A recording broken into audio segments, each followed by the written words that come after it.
যদি জীবনে তুমি ভীষণ কষ্টে থাকো, কোনো বিষয়ের জন্য ভীষণ চিন্তিত থাকো, যদি কেউ তোমার মন ভেঙে দিয়ে চলে যায়, যদি জীবনের সুখ খুঁজে না পাও, অথবা তুমি সাফল্য অর্জন করতে চাও, তাহলে শ্রীমদ্ ভগবদ্গীতার জ্ঞান তোমাকে শেখাবে কিভাবে সব সময় সুখী থাকা যায়, প্রতিটি যুদ্ধে জয়ী হওয়া যায়, আর জীবনের আসল সাফল্য অর্জন করা যায়। যখন মনে হয় এই দুনিয়া খুবই স্বার্থপর, সবাই কেবল নিজের ফায়দার জন্য বাঁচছে, তখন গীতার জ্ঞান তোমাকে হিম্মত দেয়, আলো দেখায়, পথ দেখায়। একটা কথা একদম পাকা, যে গীতার জ্ঞান বুঝে নেয় সে নিজের প্রতিটি সমস্যা সহজে দূর করতে পারে। আজ আমরা সেই শ্রীমদ্ ভগবদ্গীতার 15টি চমৎকার শিক্ষা নিয়ে কথা বলবো। আর আমি তোমাকে একটা গ্যারেন্টি দিচ্ছি, যদি তুমি এই 15টি শিক্ষা মন দিয়ে শেষ পর্যন্ত শোনো, তবে তোমার জীবনের প্রতিটি কষ্ট, প্রতিটি দুঃখ, প্রতিটি যন্ত্রণা দূর হয়ে যাবে। আর জীবনে তুমি যা চাও, তুমি খুব সহজেই তা অর্জন করতে পারবে। শ্রীমদ্ ভগবদ্গীতার প্রথম শিক্ষা, যা ঘটে সবই মঙ্গলের জন্য ঘটে। যা ঘটেছে তা ভালোর জন্যই ঘটেছে, যা এখন ঘটছে সেটাও ভালোর জন্যই ঘটছে, আর যা ঘটবে সেটাও ভালোর জন্যই ঘটবে। এই শিক্ষা শুনতে সহজ, কিন্তু বুঝতে ভীষণ কঠিন।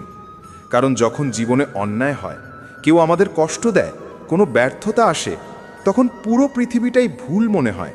মনে হয় জীবনটা অন্যায় আর ব্যথায় ভরা। কিন্তু গীতার এই উপদেশ আমাদের শেখায়, দুঃখ আসলে কোনো অভিশাপ নয়, এটা এক আশীর্বাদ, এক শিক্ষা। যখন জীবন তোমাকে আঘাত করে, তখনই তুমি শক্তিশালী হও, যোগ্য হও, অভিজ্ঞ হও। যখন কোনো প্রিয় মানুষ তোমাকে কষ্ট দেয়, তখন সেই কষ্টই তোমার চোখ খুলে দেয় যে মানুষটিকে তুমি নিজের প্রাণ ভেবেছিলে, সে আসলে তোমারই মূল্য দিতে জানে না। যেমন একটা ছোট বাচ্চাকে তার মা কড়া ওষুধ খাওয়ায়, ওষুধটা তেতো লাগে, কিন্তু সেটাই তার অসুখ সারিয়ে দেয়। তেমনি জীবনের তেতো মুহূর্তগুলো তোমার ভিতরের অসুখ, অহংকার, অজ্ঞানতা, দুর্বলতা সব মুছে দেয়। বাস্তবে মানুষ সবসময় নিজের সীমিত গণ্ডির ভেতরেই বাঁচে। সে যা দেখে, যা শোনে, তাকেই সত্য মনে করে। কিন্তু সত্য আসলে প্রকাশ পায় তখনই যখন সে দুঃখে পড়ে, একা হয়ে যায়, আর নিজের চোখে পৃথিবীকে দেখতে শেখে। যতদিন মানুষ তোমার থেকে কোনো লাভ পাবে, ততদিন তারা তোমার পাশে থাকবে। কিন্তু যেই দিন তাদের স্বার্থ শেষ হবে, সেই দিন তুমি তাদের আসল মুখ চিনতে পারবে। কখনো ভেবে দেখেছ, যাকে তুমি প্রাণের থেকেও বেশি ভালোবেসেছিলে, যাকে নিজের জীবনের সবচেয়ে আপন ভেবেছিলে, সেই মানুষটি যদি একদিন তোমার হৃদয়ে গভীর আঘাত দেয়, তখন কেমন লাগে? তুমি নিশ্চয়ই অনেকবার শুনেছ, আমি ভাবতেই পারিনি ও এমনটা করবে, ওর জন্য আমি কত কিছু করেছিলাম, তবুও ও এমন করল। বাস্তবতা হলো, এই দুনিয়ায় প্রায় প্রত্যেক মানুষই মুখোশ পরে ঘুরে বেড়ায়। তুমি কখনোই কারোর আসল মুখ চিনতে পারবে না, যতক্ষণ না সে তোমার সঙ্গে অন্যায় আচরণ করছে। তাই যখন কেউ তোমাকে আঘাত দেয়, তখন কষ্ট পেও না, কারণ ওই আঘাতই তোমাকে শক্তিশালী করে তোলে। যাদের জীবন সবসময় মসৃণ আর সুখে ভরা, তারা সামান্য কষ্টেই ভেঙে পড়ে। কিন্তু যারা দুঃখের সঙ্গে লড়তে শিখেছে, যারা নিজের আপনজনদের তিক্ত ব্যবহার সহ্য করেছে, তাদের কাছে জীবনের ছোটখাটো আঘাত তুচ্ছ। যে মানুষ কষ্ট সহ্য করতে শেখেনি, সে কোনোদিন সত্যিকারের মহান হতে পারে না। যে দুঃখের আগুনে নিজেকে শুদ্ধ করতে জানে না, সে বড় স্বপ্ন দেখলেও বড় সাফল্য কখনো অর্জন করতে পারে না।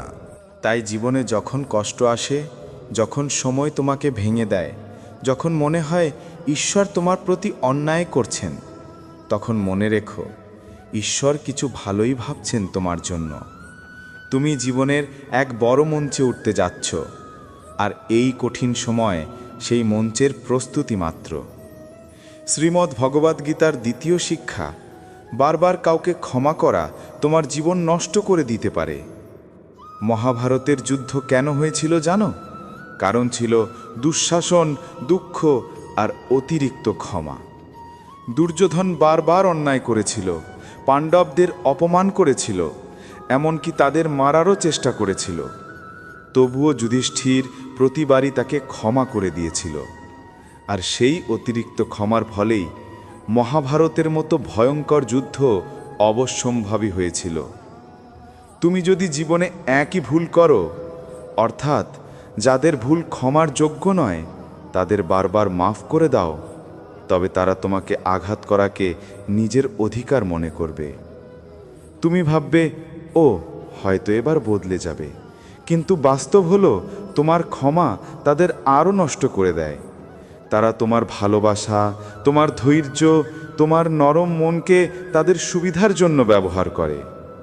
জীবনে এমন অনেক ভুল আছে যার কোনো ক্ষমাই হওয়া উচিত নয়, কারণ বারবার ক্ষমা করা মানে নিজের প্রতি অন্যায়ের দরজা খুলে দেওয়া। শ্রীমদ্ ভগবদ্গীতার ৩য় উপদেশ বলে, যারা মিথ্যা আর অন্যায়ের সাহায্যে বাঁচে তাদের সামনে নিজের ভালোত্ব প্রমাণ করার কোনো দরকার নেই। এই দুনিয়ায় ভালো মানুষদের সবচেয়ে বেশি পরীক্ষা দিতে হয়, সবচেয়ে বেশি কষ্ট সইতে হয়, কারণ মিথ্যে লোকেরা বারবার তাদের কাছ থেকে ভালোত্বের প্রমাণ চায়। মহাভারতের সেই সভার কথা মনে আছে, যখন দুর্যোধন আর শকুনি পাণ্ডবদের সঙ্গে ছল করে পাশা খেলেছিল আর দ্রৌপদীকে অপমান করার চেষ্টা করেছিল? সেই সভায় পাণ্ডবরা চুপচাপ বসেছিল। তারা ভেবেছিল, আমরা তো ধর্মের পথে, আমরা তো বড়দের সামনে কিছু বলতে পারি না। কিন্তু সেই নীরবতাই অন্যায়ের সাহস বাড়িয়ে দিয়েছিল। ভালো মানুষ যদি সবসময় চুপ থাকে তাহলে অন্যায় কখনো শেষ হয় না, বরং আরও বেড়ে যায়। গীতা শেখায়, সত্য বলা তখনই পুণ্য যখন সেই সত্য কারো উপকারে আসে।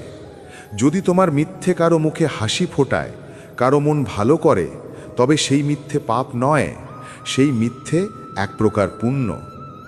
কিন্তু যদি তোমার বলা সত্য কারো মন ভেঙে দেয়, কারো আত্মাকে আঘাত করে, তবে সেই সত্য পাপের সমান।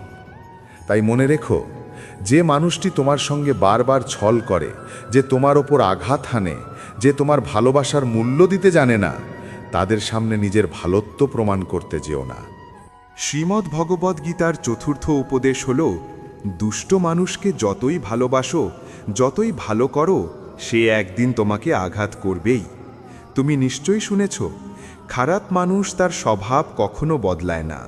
যদি তুমি জানো সামনে যে মানুষটা আছে সে বারবার তোমাকে কষ্ট দেয়, তোমার সঙ্গে অন্যায় করে, তবুও তুমি যদি ভাবো যে সব ঠিক হয়ে যাবে, আমি সহ্য করব, তাহলে মনে রেখো এই অতিরিক্ত ভালোত্বই একদিন তোমাকে সবচেয়ে বড় কষ্ট দেবে। যে তোমার সঙ্গে অন্যায় করে, তোমার প্রয়োজন নেই তার সঙ্গে ভালো ব্যবহার করার। না তার প্রতি ঘৃণা পোষণ করো, না তার প্রতি অতিরিক্ত ভালো থেকো, শুধু দূরত্ব বজায় রাখো। কারণ তুমি যতবার তাকে ভালোবাসবে ততবার সে তোমাকে আঘাত করবে, আর শেষ পর্যন্ত সেই ভালোবাসা তোমার জীবনে শুধু ব্যথা আর আফসোস ফেলে যাবে। গীতার ৫ম উপদেশ হল, যদি তুমি সবসময় চুপ করে সহ্য করে যাও, তাহলে একদিন এই দুনিয়া তোমাকে মুছে দেবে। এই পৃথিবীতে যারা অন্যায় সহ্য করে তাদের জ্ঞানী নয়, বোকা বা দুর্বল বলা হয়। যে নিজের জন্য কখনো আওয়াজ তোলে না, যে নিজের অধিকারের জন্য লড়াই করে না, যে অন্যায়ের বিরুদ্ধে মুখ খোলে না, তাকে এই সমাজ পিষে ফেলে দেয়। অনেকেই ভাবে, আমি যদি চুপ করে থাকি সবাই আমাকে ভালো বলবে। কিন্তু না, আজকের যুগে নীরবতা কোমলতা নয়, দুর্বলতা বলে গণ্য হয়। আজকের দুনিয়ায় যে যতটা সহ্য করে, মানুষ তাকে ততটাই আরও সহ্য করতে বাধ্য করে। তাই যেখানে তোমার সঙ্গে অন্যায় হচ্ছে, যেখানে কেউ তোমাকে কষ্ট দিচ্ছে, সেখানে চুপ থেকো না, সাহস করে অন্যায়ের বিরোধ করো। কারণ নীরবতা কখনো ধর্ম নয়, বরং অনেক সময় নীরবতাই অন্যায়ের সহযোগী হয়ে ওঠে। গীতার ৬ষ্ঠ উপদেশ বলে, দুঃখকে ভয় করা বন্ধ করো, কারণ সুখ আর দুঃখ জীবনের ঋতুর মতো আসে আর যায়। কেউই এই দুই থেকে পালাতে পারে না। তাই এর জন্য উদ্বিগ্ন হওয়ার বদলে গীতার এই জ্ঞান মনে রাখো যে এই সংসার পরিবর্তনশীল। যেমন সুখ স্থায়ী নয়, তেমনি দুঃখ চিরদিন থাকে না। সব কিছু বদলায়, আর এই পরিবর্তনই জীবনের একমাত্র সত্য। দুনিয়ায় কেউই চিরস্থায়ী হয়নি। কত রাজা এসেছে, কত বড় মানুষ গেছে, কেউ রয়ে যায়নি।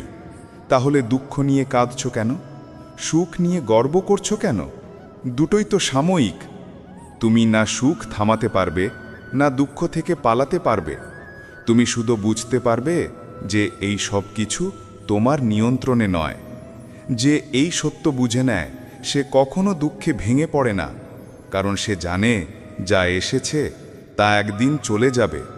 তাই কান্নার চেয়ে হাসি ভালো। শ্রীমদ্ ভগবদ্ গীতার সপ্তম উপদেশ বলে, ভালো মানুষ যদি খারাপ লোকদের সঙ্গে সময় কাটায় তাহলে একদিন সেই ভালো মানুষও ধ্বংস হয়ে যায়। মহাভারতের এক চরিত্র ছিল কর্ণ, যে আসলে পাণ্ডবদের বড় ভাই ছিল। সে দানবীর ছিল, ধর্ম জানত, সত্য বুঝত। তবুও দুঃখের বিষয় সে দুর্যোধনের সঙ্গে বন্ধুত্ব করেছিল, আর সেই বন্ধুত্বই তার সর্বনাশের কারণ হয়েছিল। গীতা বলে, যে দুষ্টের সঙ্গে থাকে সে নিজে যতই ভালো হোক না কেন, একদিন সেই দুষ্টতার ফল তাকেও ভোগ করতে হয়। ঠিক তেমনি যদি একজন ভালো মানুষ ভুল সঙ্গ বেছে নেয়, তবে সেই ভুল সঙ্গই তার জীবনকে নষ্ট করে দিতে পারে। তাই জীবনে সব সময় খেয়াল রাখো তুমি কার সঙ্গে সময় কাটাচ্ছ, কারণ কখনো কখনো একজন ভুল মানুষই তোমার সারা জীবন পাল্টে দিতে পারে। শ্রীমদ্ ভগবদ্ গীতার অষ্টম উপদেশ বলে, ভালোবাসা আর অনুভূতির সম্পর্ক শুধু তার সঙ্গেই গড়ো যে তোমার ভালোবাসার মূল্য বোঝে। যদি তুমি তোমার হৃদয় দাও এমন কাউকে যে তোমার ভালোবাসার দাম জানে না, তাহলে তোমার পুরস্কার হবে শুধু ব্যথা আর অশ্রু। যখন তুমি এমন কাউকে অতিরিক্ত মূল্য দাও যে তোমাকে একটুও মূল্য দেয় না, তখন সেই সম্পর্ক শুধু তোমাকে ভেঙে দেয়। মনে রেখো, ভুল সম্পর্কে জড়ানোর চেয়ে অবিবাহিত বা একা থাকা হাজার গুণ ভালো। কারণ একা থাকলে তুমি হয়তো একটু নিঃসঙ্গ হবে, কিন্তু ভুল সম্পর্কে থাকলে তুমি প্রতিদিন ভেতরে ভেতরে মরে যাবে। আজকের যুগে কেউ কাউকে গুরুত্ব দেয় না, সবাই নিজের স্বার্থে ব্যস্ত। তাই কাউকে জীবনের সবচেয়ে বিশেষ জায়গা দেওয়ার আগে সময় নাও, তাকে বুঝো। যে সম্পর্ক তোমাকে কষ্ট দিতে শুরু করে, যে ভালোবাসা তোমার শান্তি কেড়ে নেয়, সেই সম্পর্ক থেকে সরে আসাই সবচেয়ে বড় সাহস। শ্রীমদ্ ভগবদ্ গীতার নবম উপদেশ শেখায় যে মানুষ সুখে আনন্দে ভাসে না আর দুঃখে ভেঙে পড়ে না, সে মানুষই জীবনের সব পরীক্ষায় উত্তীর্ণ হয়। ভগবান শ্রীকৃষ্ণ অর্জুনকে বলেছিলেন, যে মানুষ দুঃখে দুঃখিত হয় না, সুখে অহংকারে ভরে ওঠে না, সম্মান অপমান, বন্ধু শত্রু সব কিছুর মধ্যে সমতা রাখে, সেই মানুষই আমার সবচেয়ে প্রিয়। যে মানুষ সামান্য কষ্টে কেঁদে ফেলে, অল্প সুখেই উচ্ছ্বাসে ভেসে যায়, তার মন সবসময় অস্থির থাকে। নিজেকে কখনো এত হালকা বানিও না যাতে ছোট্ট এক আঘাত তোমাকে কাঁপিয়ে দেয়, আর ছোট্ট এক আনন্দে তুমি নিজের ভারসাম্য হারাও।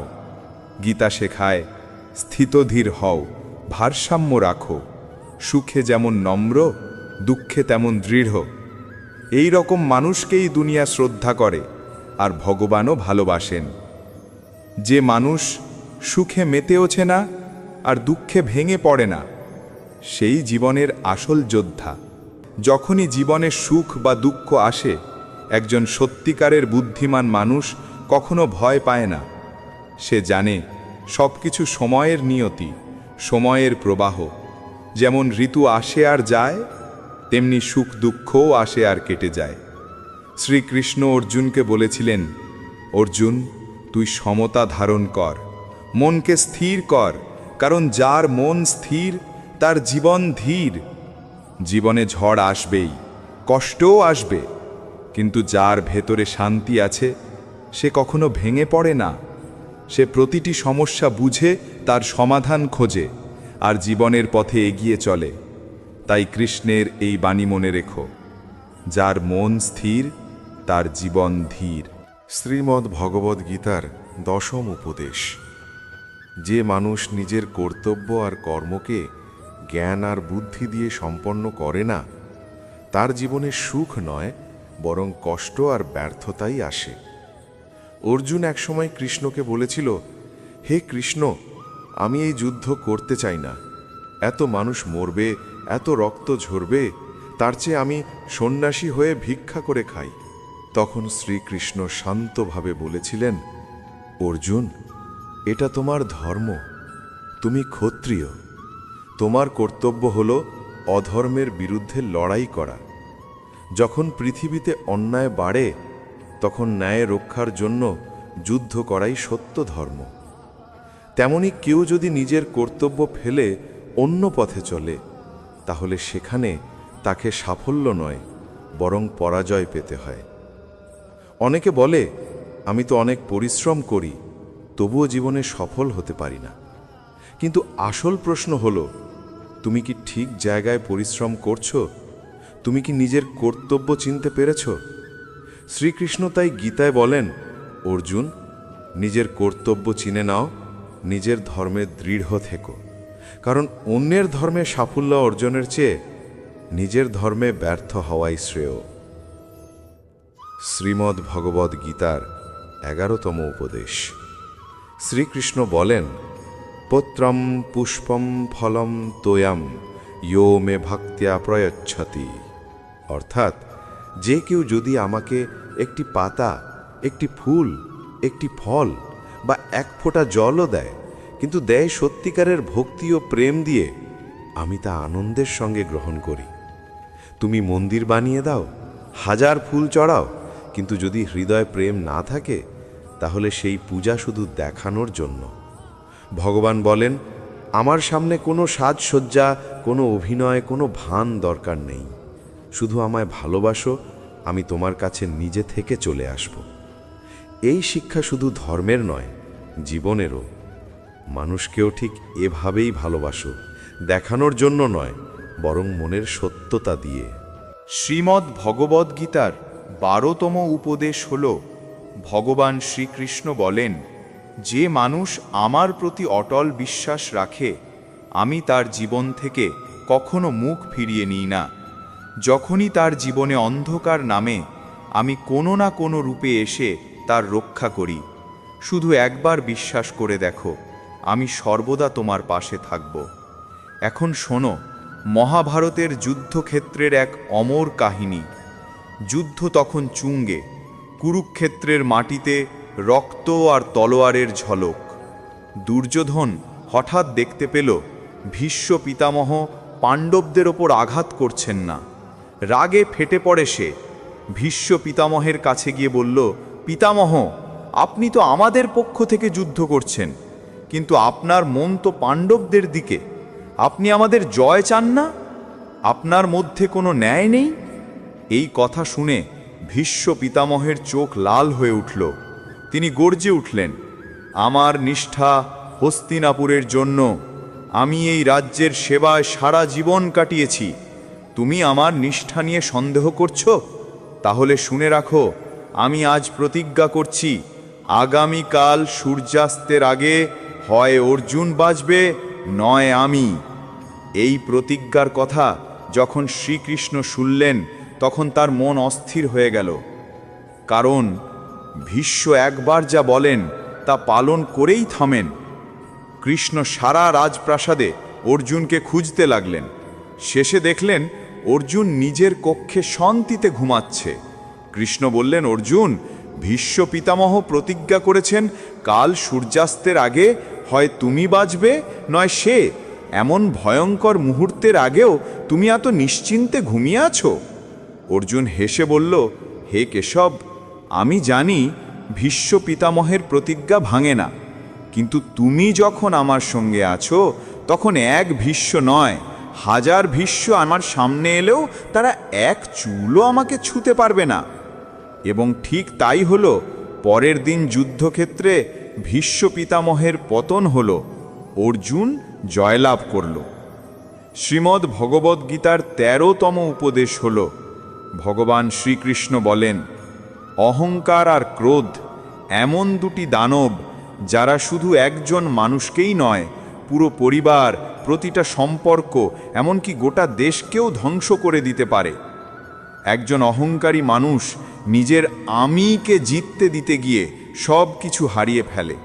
সে নিজের কথাকে সত্যি ভাবে আর বাকি পৃথিবী তার চোখে তুচ্ছ হয়ে যায়। যখন কোনো অহংকারী ও রাগী মানুষ ক্ষমতার আসনে বসে, তখন সে মানুষের মঙ্গল নয়, বরং তাদের সর্বনাশই করে। যেমন ধৃতরাষ্ট্র সারা জীবন হস্তিনাপুরের রাজা ছিল, কিন্তু কখনো জনগণের মঙ্গল ভাবেনি।